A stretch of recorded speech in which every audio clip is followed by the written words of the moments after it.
ځان نه پس وای لا حول ولا قوة الا بالله. اوس که د منځ توفیق راکړي نو ماله به الله راکړي، الله به توفیق درکوي.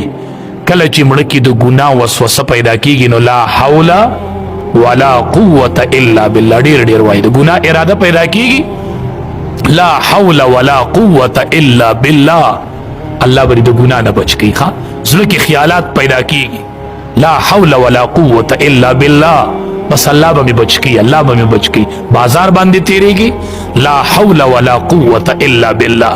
فتنې ځای ته مخامخ سولې زنانه دي لا حول ولا قوة الا بالله، ما به یو الله بچ کی. بس نو چې بروسه دې په الله وکړه نو الله به دې بچ کی.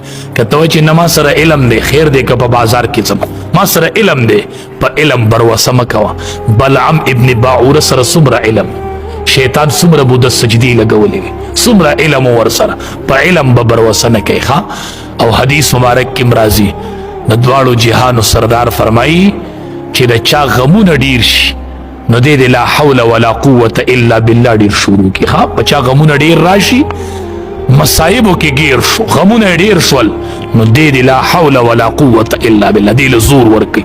څومره غمونه ډیریږي دې لا حول ولا قوة الا بالله ډیری، الله به د غمونو نه خلاص کی، الله به د غمونو نه نجات نصیب. څومره مشکلات ډیریږي نو ته لا حول ولا قوة الا بالله له زور ورکوه، یو الله به می خلاصي.